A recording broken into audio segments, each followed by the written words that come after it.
Salut à tous, on se retrouve pour une nouvelle vidéo. Aujourd'hui, une vidéo un petit peu particulière parce qu'aujourd'hui, on est là pour les 500 abonnés. Donc, il avait été convenu sur mon Discord il y a déjà un moment de cela que je ferai une FAQ pour les 500 abonnés. Donc, on est là, hein. Et, euh, et donc voilà. Alors, comme je viens de le dire, ça avait été convenu sur Discord. Donc, si vous n'êtes pas sur le Discord, eh bien, n'hésitez pas à le demander en commentaire parce que quand je mets un lien dans la description, eh bien, il a tendance à expirer assez rapidement. Généralement, au bout d'une heure, le lien a déjà expiré, donc plutôt relou. Donc, ouais, n'hésitez pas à le demander en commentaire, je vous le filerai vraiment rapidement. Donc voilà. Donc on va pouvoir commencer. Alors pour ce qui est des questions, il n'y a pas vraiment de thème particulier, c'est vraiment des choses qui vont être assez variées, mais globalement la majeure partie des questions vont concerner Star Wars, Galaxy of Heroes, indirectement ou directement. Donc voilà, donc on va commencer. Donc est-ce que j'ai prévu de faire du montage pour la chaîne YouTube? C'est une question qui m'avait été posée, donc non. Globalement, j'essaye. Alors déjà, l'excuse principale, c'est que je suis nul en montage, je sais pas en faire. J'ai pas non plus vraiment le matériel pour. Et j'ai pas non plus envie de demander à quelqu'un de le faire, déjà sans rémunération, parce que voilà, tout travail mérite salaire, j'ai envie de dire. Et demander à quelqu'un de faire tous mes montages, franchement, ça serait quand même quelque chose d'assez conséquent. Donc j'ai pas envie. Et surtout, ouais, vu que ça prend beaucoup de temps, j'ai pas non plus envie de demander à quelqu'un de me faire ça en plus gratuitement. Franchement, ça, voilà quoi, je suis pas fan de l'idée. Et globalement, voilà, j'ai pas les compétences et le matériel pour. Et aussi, j'essaie de faire en sorte que mes vidéos sont suffisamment plaisantes pour ne pas avoir à faire de montage. Alors peut-être que ça manque pour certains, peut-être que pour d'autres sont habitués à avoir du montage dans les vidéos qu'ils regardent en dehors des miennes, donc c'est vrai que ça peut manquer, mais voilà, moi globalement j'essaye de faire en sorte de ne pas en avoir besoin, de pas en être dépendant, donc voilà. Dans la même catégorie, est-ce que j'ai l'intention de faire des live Twitch? Déjà, j'ai pas la connexion pour, ça c'est sûr et certain. Et ouais, globalement, je suis pas non plus un grand fan des streams. Je suis quelqu'un qui regarde pas du tout de stream. Ouais, je regarde pas du tout. Moi, je suis plus dans le style vidéo, donc faire des streams alors que j'aime pas ça, ça serait un peu compliqué. Ça m'arrive quand même de temps en temps d'être en vocal sur Discord, donc encore une fois, si vous voulez le rejoindre, n'hésitez pas. N'hésitez pas, ouais, j'avais prévu de faire des modules à la base en fond de vidéo, mais je vais éviter. Donc ouais, faire des streams alors que je déteste en faire, voilà. Mais moi, ça m'arrive quand même d'être en vocal sur Discord pour partager mon écran, streamer ce que je fais. Donc ouais, n'hésitez pas à demander, hein, globalement, vous êtes le bienvenu. Vraiment, il n'y a pas de souci. On est assez actif, donc voilà. Même si vous passez un coup de vent, si c'est juste pour poser une ou deux questions, il n'y a vraiment pas de souci, hein. Vous êtes vraiment le bienvenu. Donc voilà. Troisième question. Pourquoi avoir lancé une chaîne YouTube? Eh bien, il y a plusieurs raisons à cela. La première raison, c'est que je trouvais que sur YouTube, le YouTube FR en tout cas, il manquait pas mal de vidéos. C'était des choses, voilà, il y avait assez peu de vidéastes. Bon, après, je connais pas tous les vidéastes français, donc ça aide aussi à avoir l'impression d'un manque. Mais en tout cas, voilà, j'avais vraiment envie de rajouter, d'être un créateur de contenu en plus pour avoir, voilà, un nouveau style, tout simplement. Aussi, c'est aussi cette volonté. euh, avant, en fait, on me posait pas mal de questions. C'était souvent des guildmates ou des potes qui me posaient des questions sur le jeu. Et je remarquais que c'était vraiment souvent les mêmes questions qui revenaient. Donc, je me suis dit, bah tiens, je vais en faire des vidéos de ce que je sais, tout simplement. Donc voilà. Et voilà, comme je le disais aussi, il y avait il y a une petite volonté aussi de partager ce que j'ai appris, parce que voilà, moi je regardais, et d'ailleurs je regarde toujours beaucoup de vidéos sur Star Wars, et à force d'en regarder, j'ai fini par acquérir pas mal de connaissances sur le jeu, donc je me suis dit pourquoi pas les partager. Et voilà, à force d'accumuler ces connaissances, je me suis dit pourquoi pas les partager. Et aussi quelque chose que j'ai appris à mes dépens, euh, c'est que partager, ça implique aussi un retour de la part de certaines personnes, ce qui fait que en voulant faire apprendre certaines choses à certaines personnes, eh bien, il y a d'autres personnes qui se sont manifestées et qui m'ont permis d'apprendre pas mal de choses.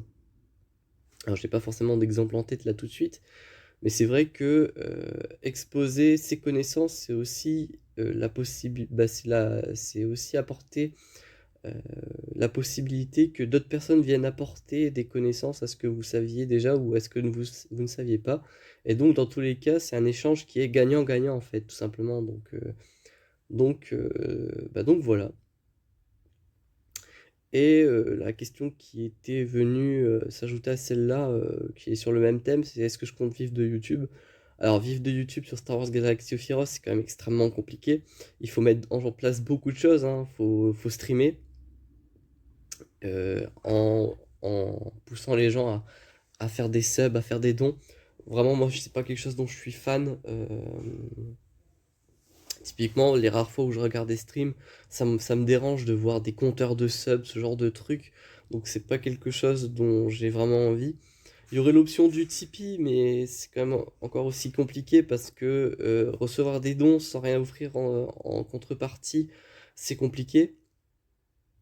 J'aime pas ça, hein, c'est vraiment une question de personnalité. Et clairement, moi, recevoir des dons, ouais, c'est vraiment pas mon truc. Faudrait que je fasse des contreparties, mais en même temps, je me dis que priver certaines personnes du contenu que je crée sous contexte qui me font pas de dons, j'aime pas ça. Donc l'option du Tipeee, on oublie. Faudrait que je monétise mes vidéos sur YouTube, mais en même temps, je pourrais pas avoir la liberté de, par exemple, de mettre des musiques les rares fois où j'en mets. Aussi, si dans une vidéo je lâche une insulte, la vidéo n'est plus monétisable. Ça m'arrive des fois d'être un petit peu vulgaire, je le reconnais.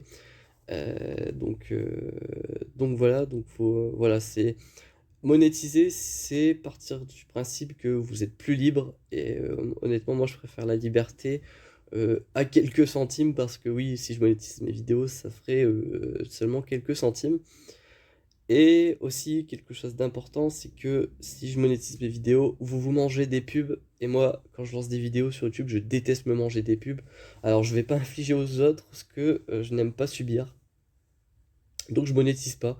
Donc, globalement, est-ce que j'ai d'autres options pour gagner de l'argent? Je pense pas. Et qui voudrait faire des vidéos sponsorisées avec un YouTuber à 500 abonnés? Je vous pose la question. Donc voilà, ma seule option qui serait de vivre de YouTube, c'est d'avoir énormément d'abonnés et d'avoir en fait que le jeu explose, que je gagne énormément d'abonnés, que j'ai pas mal de sponsors, mais encore une fois, voilà, ça polluerait, ça serait encore une version différente des pubs de la monétisation. Donc vraiment, vivre de YouTube, c'est pas. Ça me poserait problème dans le sens où gagner de l'argent, oui, mais comment sans vraiment polluer la vidéo ou inciter à faire des dons. C'est vraiment ça le problème. Donc non, voilà, j'envisage pas de vivre de YouTube. Ensuite, des questions qui sont un peu plus IRL. On m'avait demandé mon prénom, ça je préfère éviter pour éviter que des gens trouvent mes réseaux sociaux par exemple. J'ai déjà fait l'erreur sans le vouloir. Euh, Dans une de mes vidéos, en fait, il y a mon nom et mon prénom qui apparaissent, donc quelqu'un a trouvé mon Instagram. Dark Emblem si tu te reconnais. Mais ouais, voilà, je préfère éviter de donner mon nom, mon prénom. Par contre, ça me dérange pas de donner mon âge, voilà, j'ai 20 ans depuis peu. Ça, voilà, avec mon âge, on peut pas vraiment trouver grand-chose. Mes études, c'est vrai que je fais des études, c'est pour ça qu'il y a une petite baisse de productivité de vidéo depuis la rentrée. Donc je suis en AES, donc administration économique et sociale. Globalement, c'est une filière qui rassemble pas mal de trucs, de la comptabilité, du droit, de la sociologie, de l'économie. C'est une licence assez vaste qui ouvre pas mal d'accès, qui ouvre pas mal de portes à différents masters. Donc globalement, pour quelqu'un qui sait pas quoi faire, qui sait pas quoi faire, pas quoi faire, quelqu'un qui sait pas quoi faire comme licence, ça peut être un, un bon bail, j'ai envie de dire. Donc question suivante. Mon avis sur Star Wars Hunter. Donc ouais, Star Wars Hunter, ce qui est un jeu qui va sortir courant 2022 si j'ai dis pas de bêtises. Donc moi je me suis inscrit au programme de content creator, donc de créateur de contenu. Donc à voir si je reçois un mail dans le futur peut-être avoir accès à une bêta ou quoi pour faire des vidéos en exclusivité, je vous avouerai que ça me ferait extrêmement plaisir. Je sais que ma chaîne c'est 100% Star Wars Galaxy of Heroes, c'est écrit dans la section à propos de la chaîne d'ailleurs. Mais honnêtement, si je peux de temps en temps continuer à faire des vidéos sur l'univers de Star Wars et notamment d'autres jeux mobiles Star Wars, je vous avoue que ça me ferait plaisir. Donc si je peux vous sortir l'exclusivité, ça serait incroyable.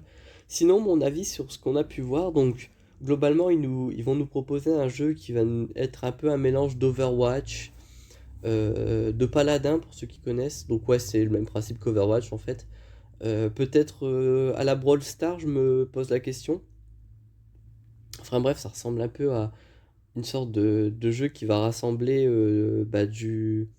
du match à mort par équipe, peut-être même du Battle Royale, je sais pas.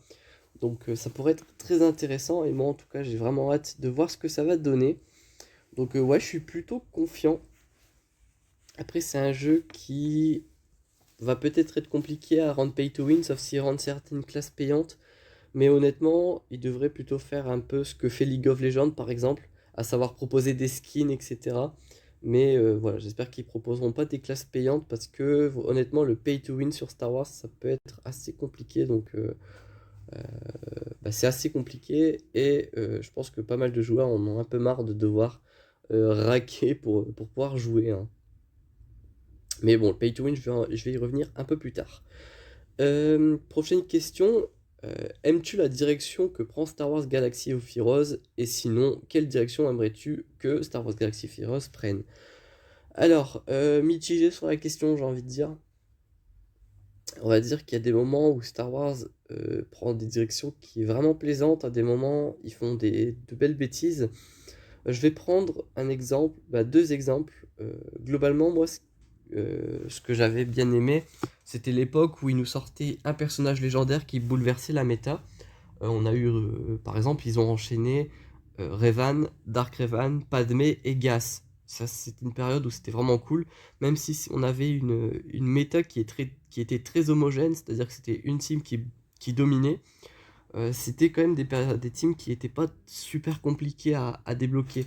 Dans le sens où c'était juste des teams où tu débloquais une team 7 étoiles, ça te permettait de débloquer le perso tu le maxais et hop t'étais premier de l'arène. Bon après c'était une question de module aussi, mais globalement c'était pas non plus la mer à boire. Aujourd'hui vous avez des GL à monter qui vous demandent 13 persos reliques, parfois plus, et dont le niveau de relique est variable, c'est-à-dire qu'il y a des GL qui vous demanderont du R8, bientôt peut-être du R9, pendant que d'autres vous demandent du R7. Donc ça peut être, voilà, c'est assez compliqué aujourd'hui d'être top méta parce que il vous faut débloquer des persos qui sont très lourds à débloquer. Donc voilà. Et pour les gens qui n'étaient pas fans des GL, bah, il leur restait quand même les soft counters pour climb en arène des escouades. Sauf que ils ont malheureusement flingué les soft counters en retirant la pénétration de défense, enfin le fait d'ignorer la défense plutôt, ce qui rend qui a rendu beaucoup de counters inutilisables. Et ça a contribué, je pense, à beaucoup d'arrêts du jeu de la part de beaucoup de joueurs. Ce qui est, je trouve, très triste. La direction, cette fameuse direction qu'a pris le jeu, à partir de ce moment-là, a été assez triste. Parce que ça a fait faire beaucoup de joueurs et ça a poussé les gens à débloquer des JL.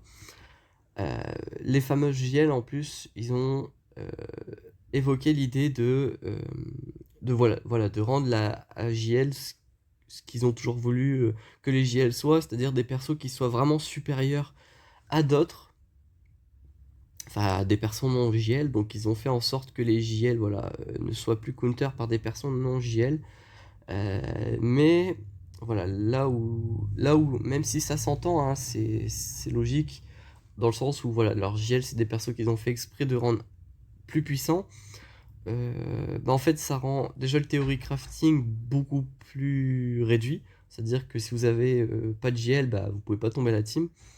Euh, mais ouais, là, le théorie crafting est flingué. Et là où c'est problématique, c'est que quand vous avez une JL et que vous affrontez un ennemi qui a 2 JL, eh bien votre adversaire a un avantage de fou furieux sur vous.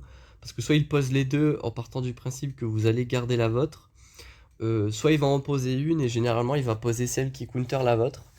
Donc voilà, d'ailleurs je peux même vous montrer ça en direct parce que au moment où j'enregistre cette vidéo, j'affronte un adversaire qui a une JL qui counter la mienne.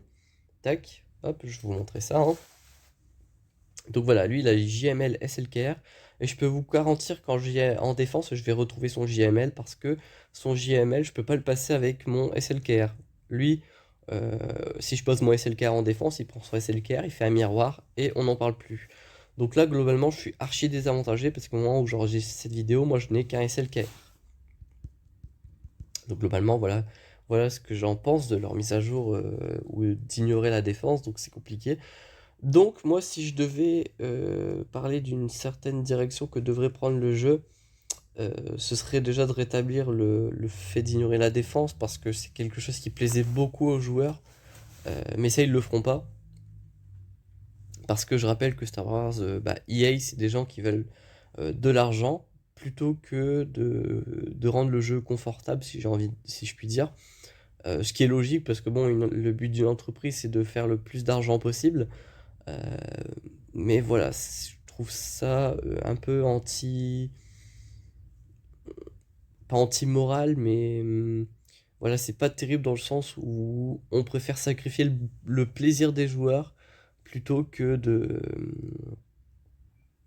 euh, de faire en sorte d'amuser les joueurs, on va dire, d'entretenir leur envie de jouer et donc, ouais, peut-être même de leur faire dépenser de l'argent parce que de ce que j'ai pu comprendre, le fait d'avoir fait cette mise à jour, ça a persuadé des joueurs qui mettaient de l'argent de ne plus en mettre. Donc au final, est-ce que cette mise à jour n'a pas fait perdre plus d'argent que d'en gagner à CJ? J'en sais rien.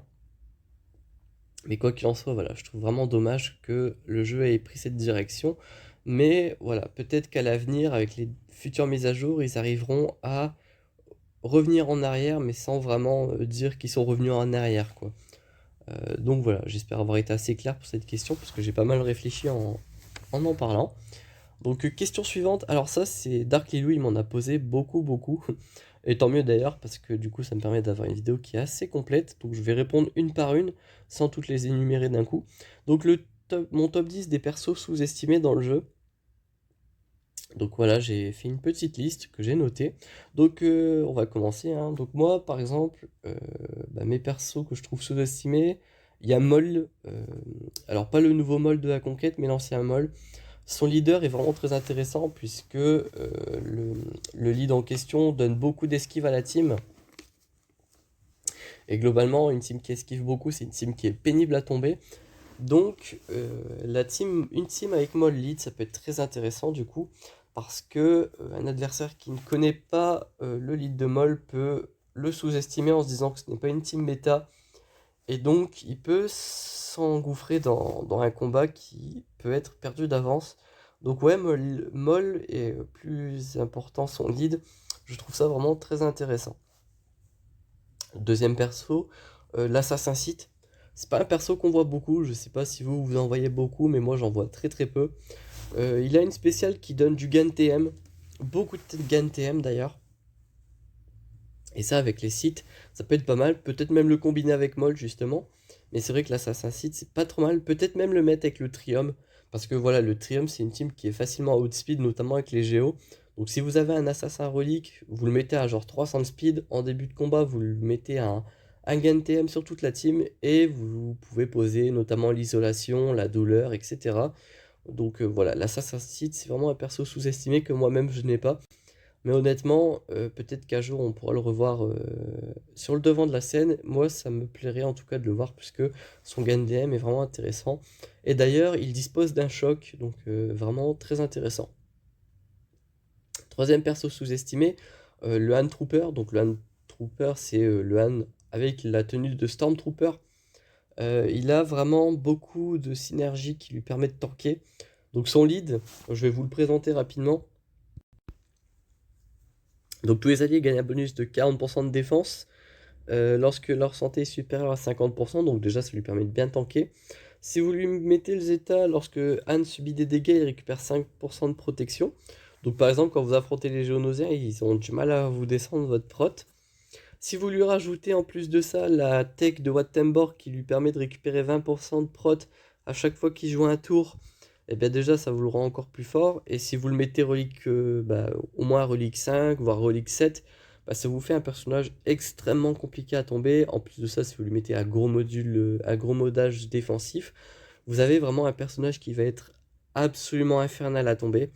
Donc honnêtement, le Hand Trooper, voilà, c'est peut-être un tank extrêmement sous-estimé. Donc voilà, moi j'aime beaucoup ce personnage et j'aimerais bien un jour le voir extrêmement utile. Dans la même catégorie, moi j'aime beaucoup, en termes de personnage sous-estimé, Holben, donc ce sera mon quatrième personnage sous-estimé, le Holben, qui a le tag rebelle si je ne m'abuse. Voilà, il est juste ici. Donc ça c'est un très très bon tank, qui a ruse de Jedi déjà, donc qui va mettre l'entrave de dégâts, l'entrave des capacités, qui va réduire le TM. Ce dernier peut avoir la raillerie. En plus de ça, il va donner un bonus de défense. Si on vient à lui dispel sa raillerie, il la récupère à nouveau pendant un tour, donc très intéressant. Donc honnêtement, le Holben, c'est un personnage qui est très intéressant. En plus de ça, c'est un prérequis d'une GL, donc vous allez forcément le monter. Donc, globalement, Capital Games vous donne la responsabilité de lui trouver une utilité. Donc, à vos théories crafting, j'ai envie de vous dire, puisqu'il est vraiment très intéressant. Prochain personnage que je trouve très sous-estimé, c'est Tarkin. Alors, il est pas mal utilisé, c'est pas le souci. Mais honnêtement, je vois que... Voilà, je trouve que pour beaucoup, il est sous-estimé. Alors que pourtant, il est très intéressant. Déjà parce qu'il va tout simplement mettre pas mal de malus avec cette capacité-là. Il a une réduction de TM, donc si vous jouez avec Vador et Epilid avec son Zeta sur le lead, vous avez déjà pas mal de gain de TM, et vous avez pas mal de réduction de TM avec cette capacité-là. Donc toujours pour contrôler la team adverse ou pour jouer énormément, c'est très pratique. En plus, il a un Zeta très intéressant. Il a une unique très intéressant, c'est que voilà, avec son Zeta déjà il va gagner 20% de pouvoir pour chaque ennemi sous l'emprise d'un affaiblissement. Donc si on part de l'unique où vous gagnez 20% de pouvoir pour chaque ennemi qui souffre d'un affaiblissement, eh bien vous allez pouvoir utiliser cette capacité. Et cette capacité, qu'est-ce qu'elle fait? En fait, cette capacité dispose d'un bonus d'attaque égal ou double du pouvoir de Tarkin. Donc, déjà, c'est un personnage qu'il faut modder en pouvoir. Bon, moi, il est mal modé, mais il faut que je le remode, hein. Mais globalement, il faut un maximum de pouvoir. Moi, je suis déjà à 80%, mine de rien. Alors, je suis pas G13 et le modage, il est assez approximatif. Et en plus de ça, vous avez le Zeta. Donc, globalement, les AOE peuvent faire extrêmement mal quand vous avez votre Tarkin qui a les prérequis de si. Donc, vous allez pouvoir tout simplement faire beaucoup, beaucoup de dégâts avec une AOE bien boostée. Donc, ça, ce sera mon cinquième perso sous-estimé. Donc voilà. Le prochain personnage que je trouve sous-estimé, il fait partie de la résistance, et donc j'ai pas cliqué sur Rustico, je vous rassure. C'est Répilleuse. C'est pas un personnage qu'on voit beaucoup dans les compes résistance. Mais Ré, avec déluge de coups, si elle dispose d'un bonus, globalement elle peut one-shot un perso, puisqu'il faut la monter R7 pour Ré JL. Donc globalement, une Ré Scavenger peut faire extrêmement mal avec un bonus, notamment si c'est un bonus d'attaque. Donc voilà, je vous invite à aller voir sur YouTube ce dont est capable une Ré.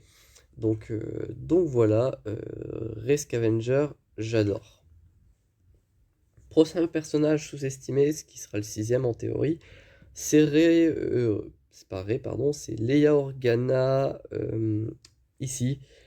Une fois invisible, déjà elle est très compliquée à tomber, parce qu'elle est invisible, donc vous ne pouvez pas la viser, il faut soit la dispel, soit utiliser des AOE. Mais aussi elle a la détente sensible qui peut jouer qui peut taper jusqu'à 3 fois. Et vu qu'elle est relique 5 ou 3 ou 5 en fonction avec les prérequis de JML, Ça peut être un personnage à utiliser, alors je j'ai pas forcément la de comp en tête sous laquelle utiliser, mais néanmoins elle peut faire extrêmement mal et surtout elle peut voler des bannières, donc euh, voilà, il faut l'utiliser. Peut-être sous une Rollo, avec les fameux Wedge, Bigs, etc., etc., ou sans Motma, ce genre de truc. Donc ouais, Leia Organa, vraiment un personnage qui est assez sous-estimé, qu'on voit pas souvent, mais qui peut faire extrêmement mal avec sa basique, donc à utiliser sans modération si vous le pouvez. Prochain personnage, et là je crois que je vais me faire taper sur les doigts, surtout que c'est Dark Lilou qui a posé cette question, mais un perso que je trouve assez sous-estimé, mais qui est pourtant d'une puissance colossale, et j'arrive pas à la trouver. Peut-être parce qu'elle n'a pas le tag vaurien. Excusez-moi, hein, je fais un peu tout en direct, c'est l'armurière. Alors, les meilleurs d'entre nous savent que l'armurière est surpuissante, hein. Elle met les 3 stacks sur une GL et vous pouvez jouer en auto. C'est vrai que dans l'arène, on voit pas mal de gens jouer l'armurière, notamment avec Si et SLKR. Mais c'est vrai que dans l'imaginaire collectif, je sais que pas mal de joueurs ne savent pas que l'armurière est assez puissante. Parce que voilà, il y a, globalement, je vois beaucoup de gens sur YouTube ne pas se servir de l'armurière, ce qui est à mon sens une erreur. Parce que les 3 stacks peuvent rendre une GL qui est déjà craquée totalement surpuissante. Et surtout, l'armurière peut permettre à certaines JL d'en counter d'autres. Typiquement, Dark Liloud en est d'ailleurs l'expert. Sa chaîne sera d'ailleurs en description si vous voulez aller voir. Mais il fait du Si versus alors JMK, bref, contre pas mal de JL. Je vous invite à aller faire un tour sur sa chaîne pour découvrir la pleine puissance de l'armurière si vous ne connaissez pas ce personnage qui est absolument dantesque. Prochain personnage, ce ne sera pas un personnage mais une faction tout entière, les soldats de l'Empire. Et là vous allez vous dire, bah non, tout le monde est au courant que les IT sont surpuissants. Et là je vous dirais que je suis totalement d'accord avec vous, mais les gens ne savent pas que vous n'avez pas besoin d'être G13 pour counter des grosses teams, parce que c'est une team qui à partir du moment où elle fait un kill, va tout simplement enchaîner le gain de TM et va complètement exploser une team. Ce qui fait qu'avec une team G10, G11, vous allez pouvoir counter du personnage G13. Et ça, un membre de ma guilde qui s'appelle Atlantis va pouvoir vous le confirmer. Je l'ai vu avec une team vraiment très low gear. Il avait juste le pied R8 qui a complètement flingué des teams G13. Donc honnêtement, à partir du moment où vous avez un tout petit peu de gear, donc du G10, G12, G11, pardon, et des bons modules, parce qu'il faut quand même avoir des bons modules, vous allez pouvoir éclater des teams un peu mieux gear. Donc, sous-estimer, oui, mais pas de la façon où on l'entend. Tout le monde sait que les IT sont forts, mais tout le monde ne sait pas que même low gear, ils peuvent éclater du G13. Donc c'est pour ça que euh, je sous-entends que la team est sous-estimée, voilà. Et un autre perso, toujours dans les IT, qui est sous-estimé, c'est Snowtrooper. Beaucoup de gens jouent Virse, Stark, Gideon, Dark Trooper, Piet. Ce qui a fait perdre, on va dire, pas mal de puissance au Snowtrooper. Enfin, du moins, les gens l'ont un peu abandonné. Mais c'est vrai que quand vous avez envie d'utiliser votre Piet, votre Gideon ailleurs, vous pouvez mettre un Snowtrooper. Le Snowtrooper, moi, je le trouve très puissant.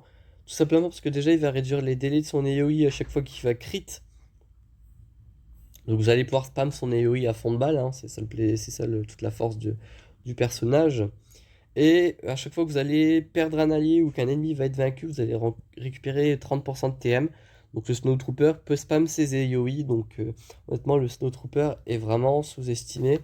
Et honnêtement, moi j'adore le voir ce personnage. Et je pense que quand je vais monter mes IT pour si, je pense que Snowtrooper va avoir le droit à son petit R5 peut-être, voire peut-être même plus.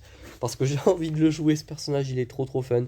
En plus, sa basique fait extrêmement mal. Donc ça, je vais vraiment le monter pour le jouer parce que le Snowtrooper, c'est vraiment un des idées que je préfère. Donc voilà. Et dites-vous que là, tout ce que je viens d'aborder, les 10 personnages, c'est qu'une des questions de Dark Lilou. Donc la vidéo va être un petit peu longue. 2 ou 3 choses à ajouter au jeu. Alors honnêtement, je sais pas trop. Déjà, excusez-moi. Déjà, un truc qui pourrait être très intéressant, c'est on a le système d'escouade pour faire des escouades rapides avec les personnages. Donc, il faudrait pouvoir le faire avec les vaisseaux, ça serait très pratique. Comme ça, vous avez qu'à cliquer sur un bouton pour sélectionner toute la team. Ça serait très intéressant. Un truc qui serait très intéressant, c'est dans les modules, faire un filtre qui permettrait de... comment dire euh, Voilà, donc j'étais en train de chercher l'expression, ce que je voulais dire. Faire un filtre qui permet de trier les modules par level. Parce qu'en gros, quand vous allez farmer vos modules, à chaque fois que vous allez monter un module, ça remonte toute votre liste. Et du coup, vous devez rescroller tout en bas pour aller chercher les modules niveau 1. Et ça, honnêtement, je trouve que c'est vraiment pénible. Alors peut-être ça le fait pas sur émulateur, sur PC, mais en tout cas sur téléphone, à chaque fois que je monte un module niveau 3, 6, 9, 12, 15, ça me refait monter toute ma liste et ça c'est une petite perte de temps. Et honnêtement, il y a quelque chose qui est très très important dans les jeux vidéo, c'est l'ergonomie. Et d'ailleurs, il y a pas mal de gens qui sont payés dans le milieu du jeu vidéo pour travailler sur l'ergonomie. Et en gros, c'est des gens qui vont travailler les interfaces, etc. pour rendre les choses les plus ergonomiques possibles. Et j'ai l'impression que chez Capital Games, ils ont un peu viré ces personnes. Et ils devraient peut-être les réembaucher parce que voilà, l'ergonomie c'est très important. Et voilà, ça aide beaucoup les joueurs. Donc voilà. Et un dernier truc, ça serait alors peut-être ajouter des ordres ou alors des banderoles sur les raids pour que les gens savent un peu ce qu'ils ont à faire, un peu à la manière des guerres de territoire pour pouvoir pour savoir par exemple en guerre de territoire, votre guide vous dit voilà sur tel territoire il faut poser telle team. En bataille de territoire, il faut déployer jusque tel montant, etc. Ben, en raid, ils devraient faire un peu la même chose. Parce que voilà, dans ma guilde, etc., il y a certaines guildes qui jouent pas avec Discord. Donc il faut pouvoir, en jeu, pouvoir, on va dire, euh, pouvoir communiquer le mieux possible. Ensuite, prochaine question. Voilà, l'impact du R9 euh, sur les teams qui ont moins de 300 millions de puissance galactique et ceux qui ont plus de 300 millions de puissance galactique. Donc voilà mon avis sur le R9. Alors ça va déjà créer un gouffre, je pense, entre les teams qui ont plus de 300 et ceux qui ont moins de 300. C'est-à-dire que ceux qui ont plus de 300, ils vont pouvoir débloquer pas mal de R9 parce que globalement, ils vont avoir tout le R9. Ça va bien upgrade leur roster. Et donc ces gens-là, s'ils se retrouvent contre des gens en grande arène qui sont pas dans des teams à plus de 300 millions de GP, enfin des gens qui sont pas dans des teams à plus de 300 millions de GP, ça va créer une différence. Donc à voir, hein, ça va créer un gouffre voilà, entre ces gens. Pour ce qui va être des gens en dessous de 300 millions de puissance galactique, je pense pas que ça va changer grand-chose. C'est juste que voilà, ça va créer un gouffre entre ces joueurs, donc c'est un peu dommage. Mais on l'a bien vu avec le R8. À mon avis, le R9 ne va pas rester dans, dans le, dans, pas dans la conquête, mais dans la nouvelle TW. Donc à voir si ce gouffre va tout simplement rester ou pas. Après, on a bien vu, mais le R9, déjà, les gens ont beaucoup whale. Il y a quelqu'un qui avait sorti un tableau pour dire toutes les R9 qui avaient été achetées Day One. Et on a vu que voilà, Capital Games, en une journée, s'était fait 650 000 dollars.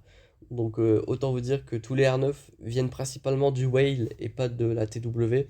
Donc le gap, donc la différence ne va pas vraiment être aussi significative que on pourrait le penser, hein, tout simplement.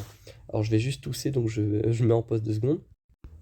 Donc voilà, comme je vous disais, le R9 ne va pas être aussi significatif. Donc prochaine question, qu'est-ce que je pense de la nouvelle TW? Alors la nouvelle TW, ils ont fait une première tentative. Ma guilde avait dû poser 26 teams. On était à 42 d'inscrits.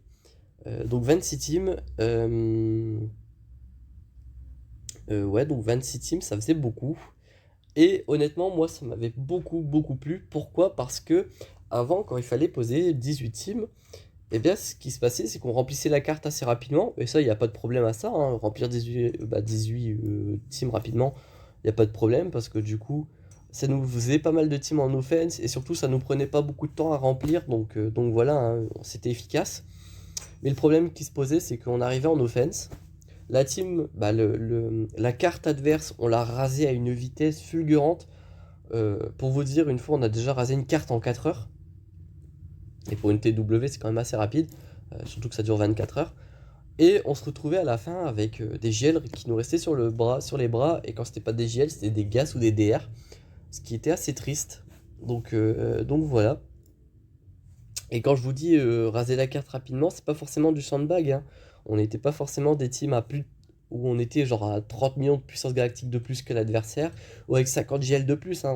Je vous parle de match-up où globalement on avait 5 ou 10 teams, ou 10 GL de plus. Donc c'est pas non plus un truc de dingue.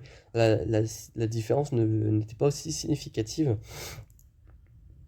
Même si c'est vrai que 10 GL c'est déjà pas mal, mais ce que je veux dire c'est qu'on n'était pas à du 3 GL versus 50, c'est ça que je veux dire. Donc voilà. Et c'est vrai que là, le fait de devoir poser plus de teams et en garder plus pour l'attaque, ça fait que quand vous arrivez en fin de TW, on commence à galérer à devoir sortir certaines teams. Et voilà, toutes nos GL sont utilisées, tous nos gaz sont utilisés. Et on n'a plus cette sensation frustrante de se dire, bah tiens, on aurait dû être plus violent en défense. C'est ça la force majeure de cette nouvelle TW. Et ça, voilà, je trouve ça vraiment super satisfaisant. Alors j'ai vu que dans les très grosses guildes, ça pose problème le nouveau match-up parce que il faut poser jusqu'à 40 teams pour certaines, c'est énorme 40 teams. Ça veut dire aussi qu'il faut en garder 40 pour l'attaque, donc ça fait 80 guildes, 80 teams en tout pour un territoire, attaque comme défense. C'est dantesque. Et du coup, je pense que ces guildes-là doivent sortir des teams qu'ils n'ont pas utilisés depuis longtemps. Et surtout, ça doit les pousser à utiliser des gears un peu moins forts, donc poser des teams géants G12. Donc ça, voilà, je sais pas globalement ce que ça donne pour ces guildes-là, mais ça doit être vraiment exceptionnel comme TW. À voir, à voir. Et je sais pas s'ils arrivent à remplir leurs cartes, mais c'est assez violent. Prochaine question. Ouais, est-ce que je pense qu'il y aurait une GL Boba? Alors une GL Boba, je pense pas. Par contre, un personnage légendaire Boba, je pense que oui. Euh, Alors pourquoi? Parce que je me vois mal euh, avoir une GL de l'autre alignement, donc s'il est obscur, une autre lumineuse. Mais surtout parce que récemment, il y a eu une interview d'un membre de CJ qui disait qu'ils allaient ressortir des personnages légendaires et que d'ici la fin de l'année, il y aurait pas mal de marquis caractères, donc les personnages de renom, qui sont sous forme d'événements.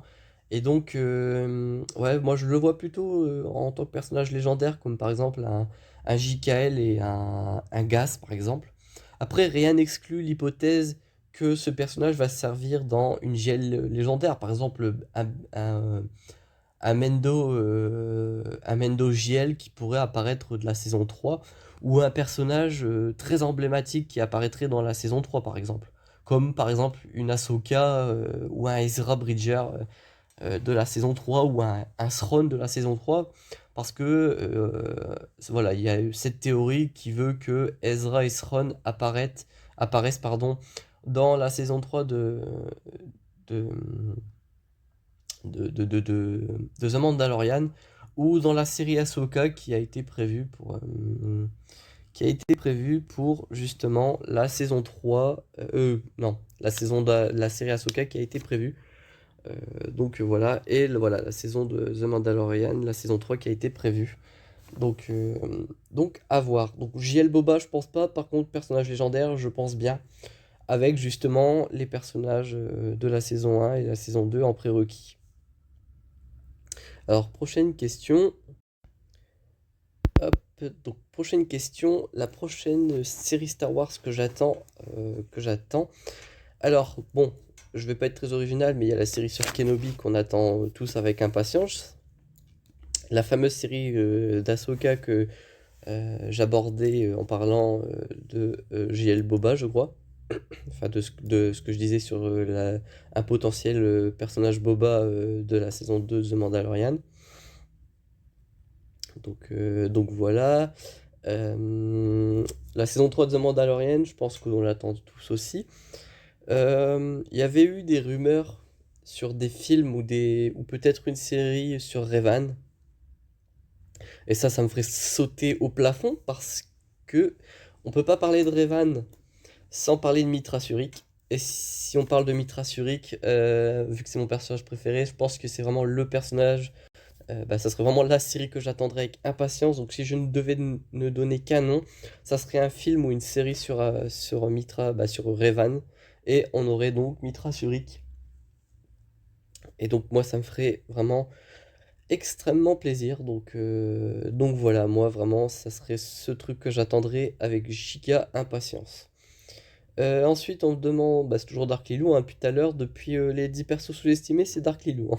Mais tant mieux, parce que du coup, ça fait vraiment une vidéo très complète et c'est cool.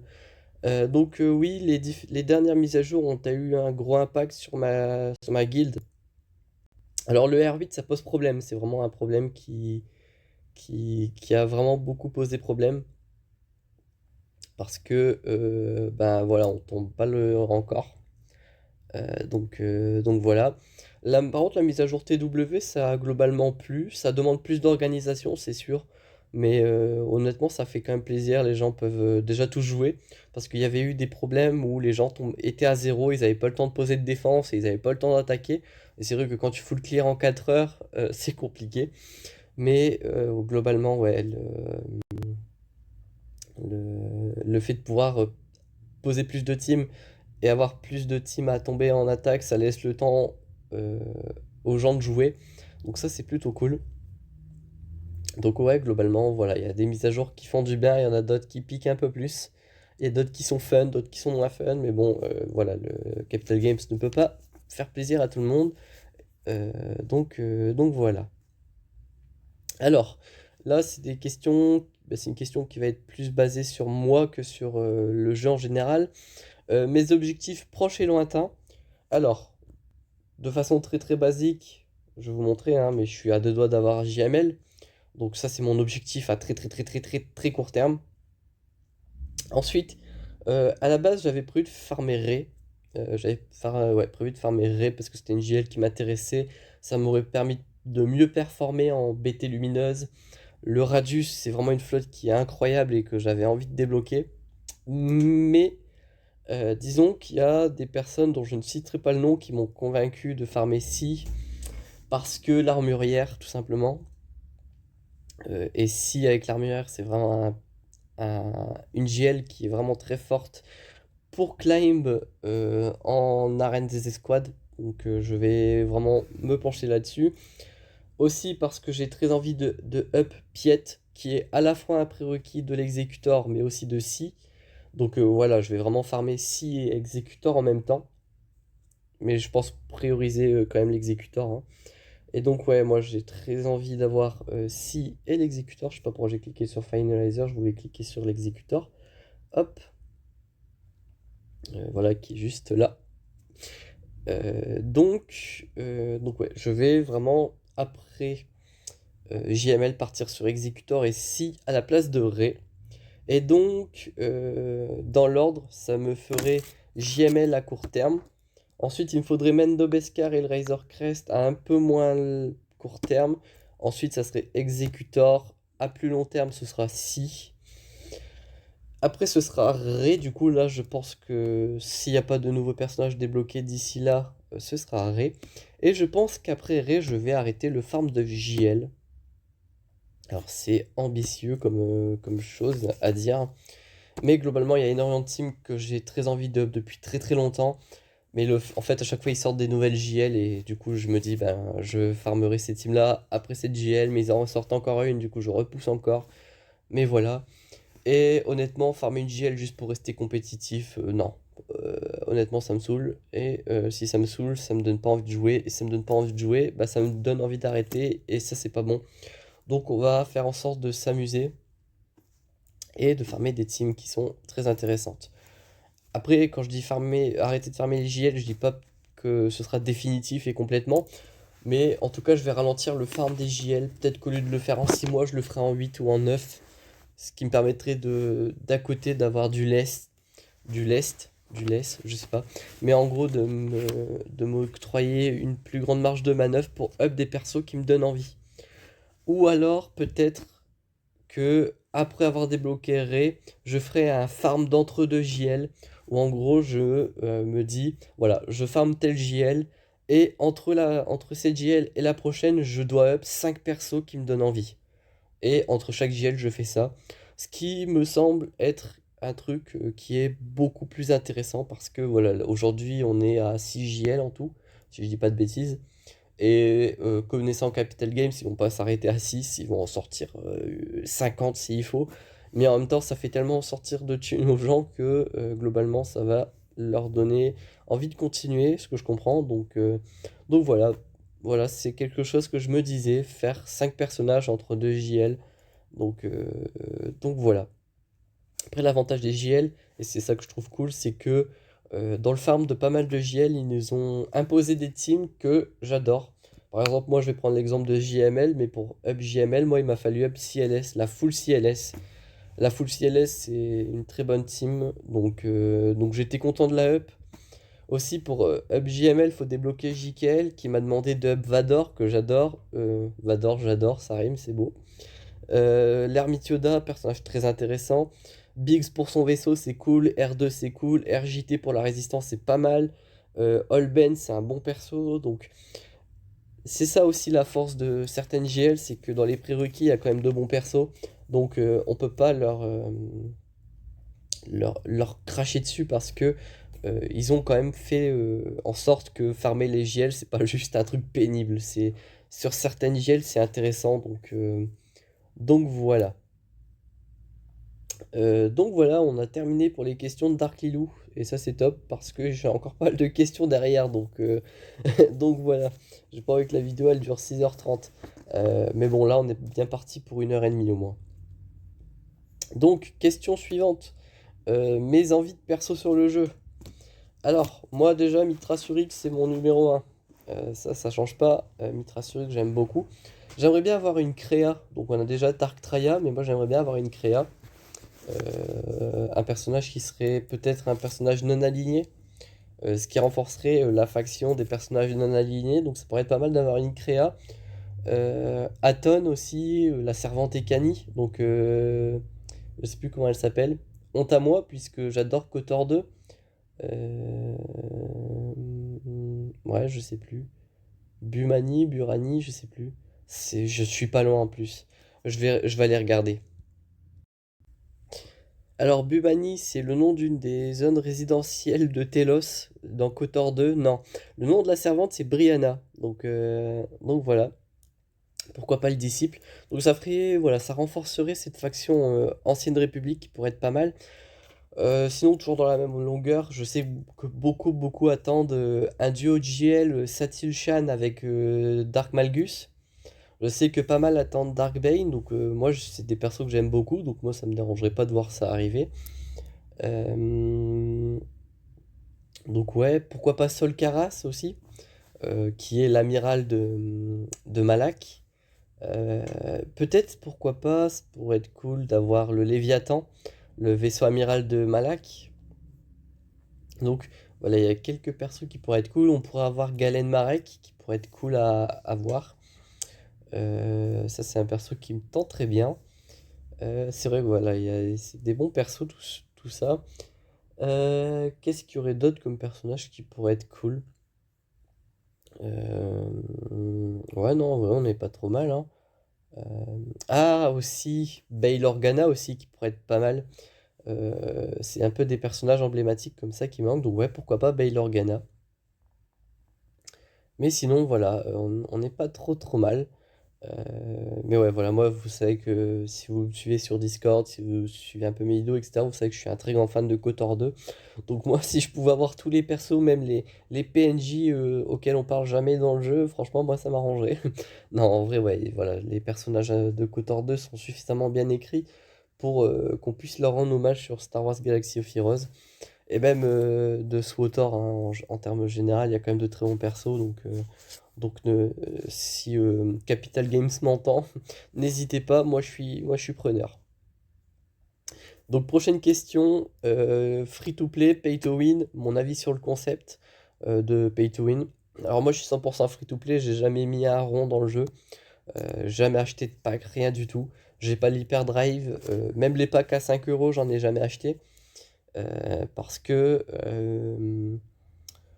globalement, moi, le concept de mettre de l'argent dans un jeu mobile, j'aime pas. Et surtout parce que je trouve que le prix des packs est absolument exorbitant. Dans le sens où vous mettez 110 euros dans un pack, alors que moi, 110 euros, c'est un plein de course. Non, c'est trois pleines courses, globalement. Je trouve ça un peu exécrable. Voilà, moi, avec 110 euros, je peux manger pendant 3 semaines.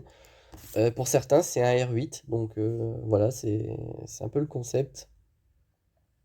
Donc voilà, moi, le pay to win sur Star Wars Galaxy of Heroes, je suis vraiment pas fan du tout.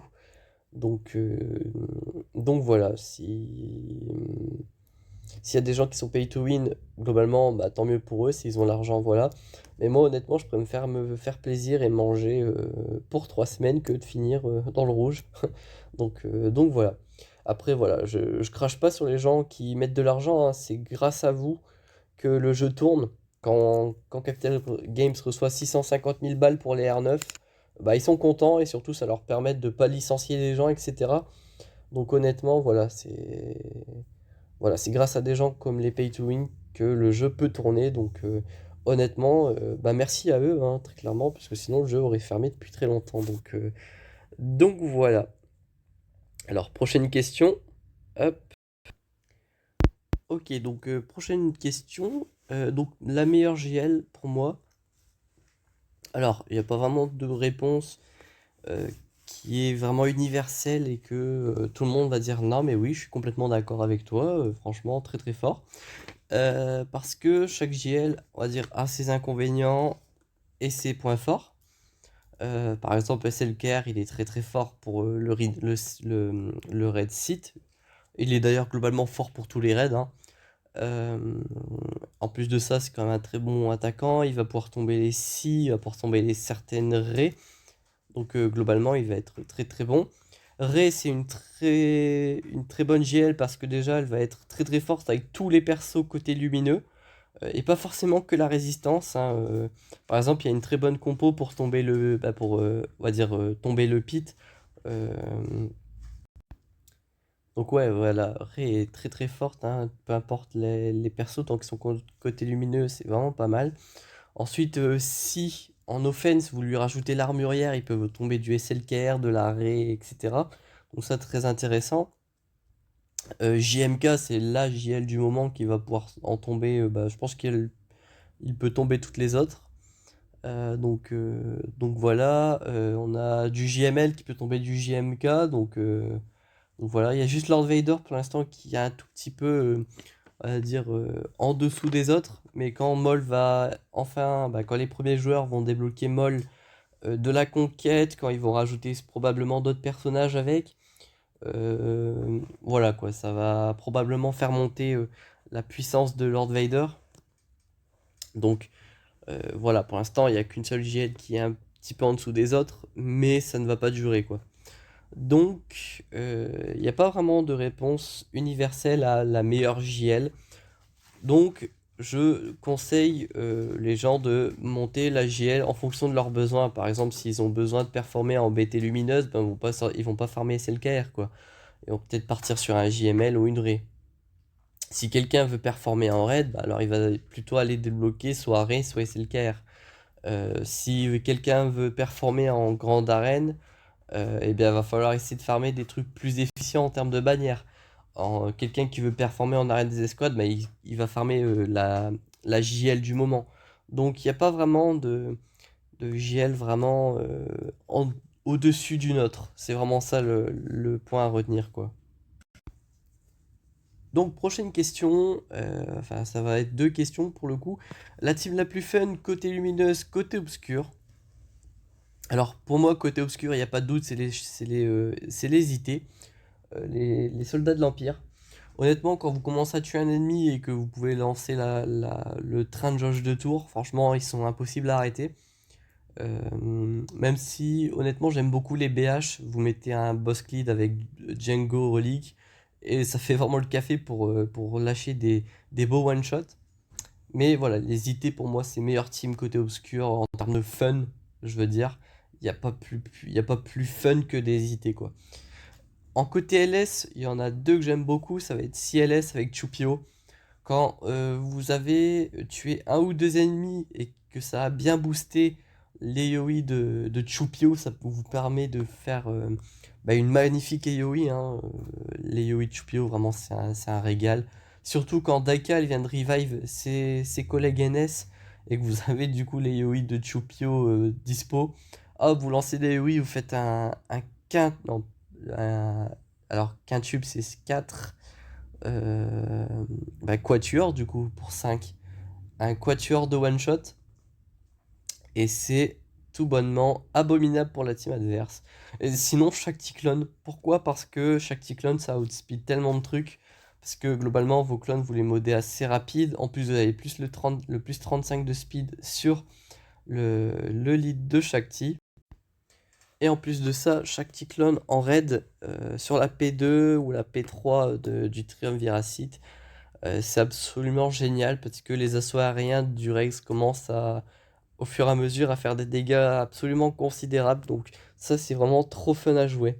Donc ça vous fait deux belles teams LS et les IT pour le côté obscur. Donc si vous voulez jouer côté obscur, voilà, les IT c'est pas mal. Et aussi côté LS, je vais le rajouter parce que ça ferait euh, pas plaisir à Dark Leo que je le mette pas, mais les Jawa, hein, les Jawa. Pour tomber du Géonosien, les petites explosions là, les petits 40 détonateurs, ça c'est vraiment pas mal. Et plus récemment aussi la Bad Batch, je prends beaucoup de plaisir à regarder du gameplay Bad Batch. Donc voilà, pour moi ça c'est vraiment des bonnes teams. Donc je vous laisse vous faire un avis. Et si d'ailleurs vous avez d'autres teams, n'hésitez pas à le rajouter en commentaire. Hein. Il y a peut-être d'autres teams fun auxquels j'ai pas pensé. Prochaine question et pas des moindres. Mon avis sur les persos pourris à farm pour les GL. Alors c'est comme ça qu'on me l'a formulé, moi je fais que recopier. Hein. Euh, Excusez-moi. Alors, qu'est-ce qu'on entend par perso pourri? Eh bien, le perso qui revient en premier en tête, c'est celui-là, Rostico. Mais sinon, il y a le Pierre Tusken pour Lord Vader, qui est pas mal aussi en termes de perso naze. Euh, Ce genre de truc. Alors, moi, pour ma part, Rostico, je la trouve pas naze, parce qu'elle a quand même un stun quelque part. Je crois que c'est Matraque électrique qui stun. Euh, ouais, donc voilà, ça stun, donc c'est pas non plus dégueulasse. Mais en fait, le problème de Rostico, c'est que les teams résistance, il y a mieux. Dans le sens où vous faites une team avec Régiel, les deux héros de la résistance, Amélie Noldo et admettons Finn. Et du coup, après, vous avez une team RJT avec le reste. Et du coup, à la fin, il vous reste ce personnage-là, le Rostico, la Rostico qui est un peu de côté. Et donc, ouais, honnêtement, c'est comme ça qu'elle est devenue un peu la risée. Euh, mais oui, par exemple, pour un Pierre Tusken, honnêtement, même si on a tous rigolé à la vanne, monter un Pierre Tusken R5, c'est terrible.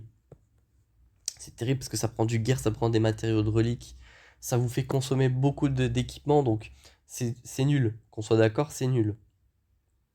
Là où Capital Games, ils sont pas forts, c'est que ils sont flemmards. Alors honnêtement, à leur place, moi je ferais pareil parce que je suis quelqu'un de très flemmard, donc quelque part je les comprends. Mais eux, par contre, ils sont payés. Et là, ça devient problématique parce que au lieu de, de fortifier des factions, de sortir de nouvelles capacités, etc., de faire des reworks en fait, eh bien ils préfèrent imposer le farm Et si t'es pas content, bah c'est pas grave parce que de toute manière c'est obligé, donc quelque part il faut que tu les farmes. Et ça c'est un peu de la fainéantise et je trouve ça un peu dommage parce que par exemple pour les Tusken, alors les Tusken ça reste un peu la plus grosse vanne du jeu, n'est-ce pas? Mais voilà, vous avez 3 persos donc ça fait même pas une team entière. Les Tusken sont pas terribles, ils ont un lead qui est assez moyen, c'est du bonus d'attaque. Et ah non, c'est un bonus de défense à hauteur de 55, mais c'est pas non plus exceptionnel. Donc voilà, vos Tusken sont assez nazes. Vous les avez peut-être 7 étoiles pour les pelotons. Euh, Parce que oui, il y a le lead que j'ai présenté, là, le chef des Tusken, qui est demandé en peloton. Le pillard Tusken, il me semble qu'il est demandé aussi. Mais si c'est ça vraiment la seule utilité des personnages de SWGOH, je trouve ça vraiment triste. Donc, Capital Games devrait vraiment faire quelque chose pour ces personnages parce que euh, globalement, il y a du potentiel, il y a peut-être moyen de faire des choses marrantes, il y a peut-être moyen de pousser les gens à farm ces teams, donc pourquoi pas écouter. Voilà, il faudrait un peu plus de travail dessus. Donc avant de passer à la prochaine question, hein, je rappelle qu'il y a le Discord, donc n'hésitez pas à demander hein, dans les commentaires, je vous le file rapidos. C'est très intéressant ce Discord, il y a vraiment du contenu exclusif, vous pouvez vraiment interagir avec les prochaines vidéos. Je demande souvent ce que les gens ont besoin en termes de vidéos, donc si vous avez besoin d'un contenu particulier, venez et posez vos idées de vidéos. Il y a un channel qui est vraiment dédié à ça. On est parfois en Discord, en vocal, pour faire des matchs de grande arène, pour faire des trucs, pour discuter de counter, etc. Donc, sincèrement, n'hésitez pas à venir, c'est vraiment super fun, il y a du contenu exclusif, donc venez quoi, c'est super. Donc voilà, question suivante. On m'a demandé ce que je pensais des Lego en termes général et des Lego Star Wars. Alors moi les Lego, je trouve ça assez fun, notamment les Lego Star Wars. Quand vous avez fini de monter un Faucon Millennium ou un Destroyer stellaire, je trouve ça vraiment super beau sur une étagère, ça rend super bien. Par contre, moi je suis pas quelqu'un déjà qui a de l'argent pour pour acheter un Faucon Millennium ou un Destroyer stellaire, parce que ça coûte quand même assez cher. Je crois qu'on est dans les 700 euros pour le Destroyer stellaire, donc c'est quand même quelque chose. C'est une somme conséquente. Donc voilà. Après, j'ai pas non plus la patience parce que c'est quand même très long, hein. Quand vous voyez le guide qu'il faut suivre pour monter les Lego, ça prend quand même énormément de temps. Mais voilà, moi je trouve ça vraiment super fun, c'est vraiment très esthétique, hein. Le Faucon Millennium, une fois qu'il est monté, il est assez massif et vraiment très très beau. Donc les Lego, voilà, je trouve ça vraiment très stylé. Donc ouais, les Lego, c'est vraiment top. Et comme diraient les personnes sur le Discord, c'est la vie les Lego. Question suivante, ce qui me motive à continuer à jouer, ben, il y a plusieurs choses. Déjà, il y a le fait de débloquer des JL, hein, le fait de changer de temps en temps de team arène, donc à chaque fois que je change de personnage principal, ça me fait découvrir une nouvelle façon de jouer. Moi, typiquement, en arène des escouades, ce que j'ai fait, c'est que j'ai fait Revan, ensuite j'ai joué beaucoup DR, ensuite j'ai joué Gas. Euh, et là, depuis peu, je jouais Selker depuis que je l'ai débloqué, tout simplement. Et là, prochainement, quand j'aurai débloqué, je vais jouer JML. Et ensuite, ce sera SE avec l'armurière. Ça, c'est vraiment ce que j'ai en tête. Ce qui veut dire que, voilà, ma méta, la team que je joue en Arène des Squads, c'est quelque chose qui joue beaucoup. Qui change beaucoup, pardon. Et c'est ça qui va vraiment beaucoup me motiver, c'est à changer d'arène des escouades. C'est vraiment un objectif que j'ai, c'est que j'essaye de changer le plus souvent possible d'arène des escouades. Et ça me motive beaucoup. Ensuite, ce qui me motive à continuer, euh, eh bien, c'est les objectifs que je me fixe. Parce que, oui, j'ai des objectifs de farm, mais j'ai des objectifs de complétion. Par exemple, moi j'ai pour objectif de réussir à tomber Cam. Donc Cam c'est quoi? C'est Kiadimundi. Donc c'est la bête lumineuse, c'est le combat super relou là avec chaque cyclone. Mon objectif c'est d'y arriver au moins une fois. Bon l'idéal ça serait d'y arriver 10, 15, 100 fois même. Donc voilà. Mon objectif aussi c'est de tomber le pit. donc le rancor déchaîné là, le grand corps certains l'appellent. Donc ça c'est mon objectif. Donc globalement tous les objectifs que je me fixe ça me pousse à rester. Et d'ailleurs ça fonctionne dans la vraie vie aussi, hein. Quand vous vous fixez des objectifs c'est plus agréable de performer, etc., hein. Par exemple si vous faites du sport et vous visez tel kilo, eh bien faire du sport ça devient plus moins pénible, on va dire, puisque vous avez un objectif au bout. Faire du sport pour dire de faire du sport alors que vous n'aimez pas ça, je peux vous dire que vous allez abandonner très vite. Bah là, c'est pareil. Faut se donner des objectifs. Tiens, moi, mon but, je vais farmer chaque Cyclone pour tomber calme. Ça me donnera aussi un sentiment d'utilité parce que, voilà, tomber calme, c'est pas tout le monde qui a cette étoile. C'est d'ailleurs quand même réservé à une certaine élite de joueurs. Donc voilà, tomber calme, c'est un objectif qui est très motivant. Donc si vous commencez à vous ennuyer sur le jeu, je vous invite à vous fixer des objectifs, c'est très intéressant.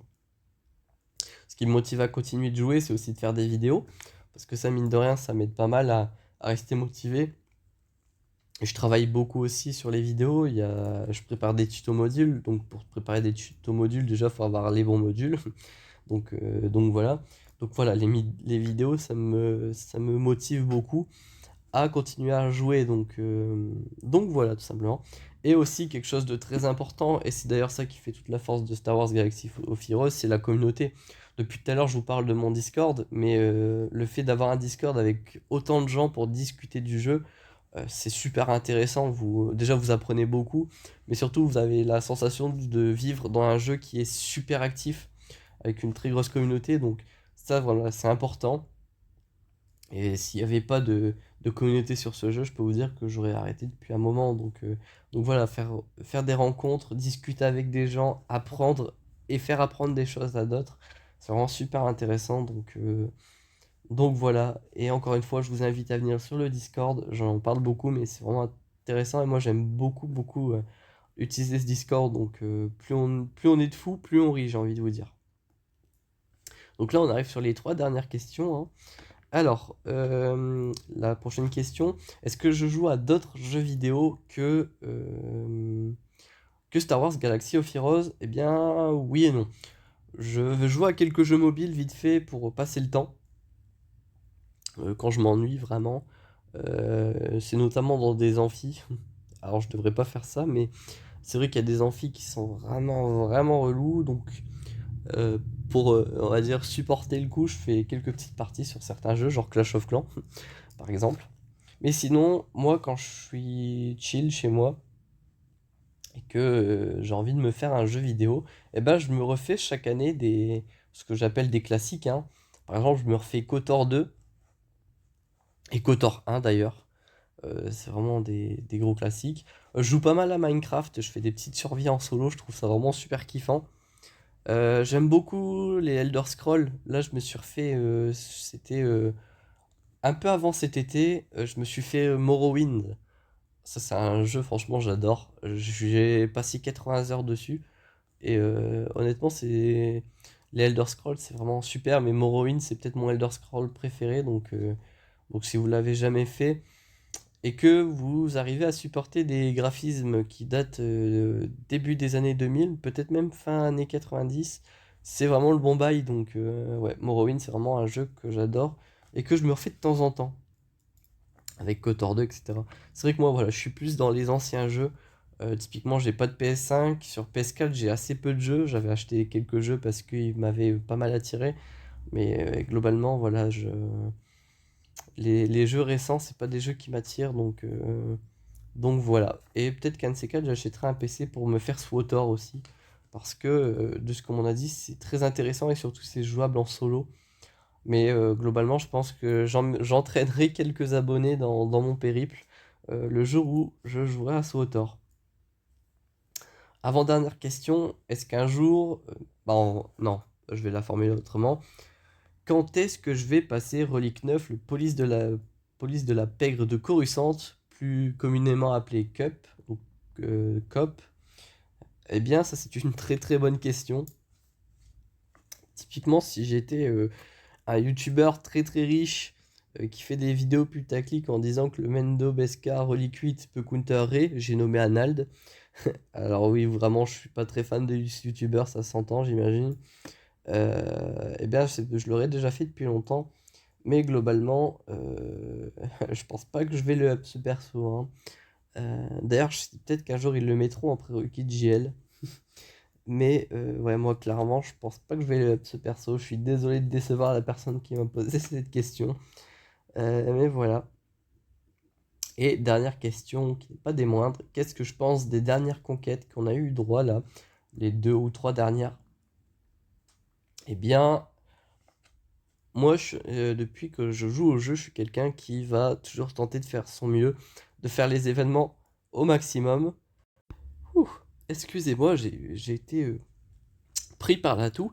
Donc oui, je disais que moi, depuis le début du jeu, je suis quelqu'un à toujours vouloir faire le maximum, toujours vouloir viser la caisse maximum, etc.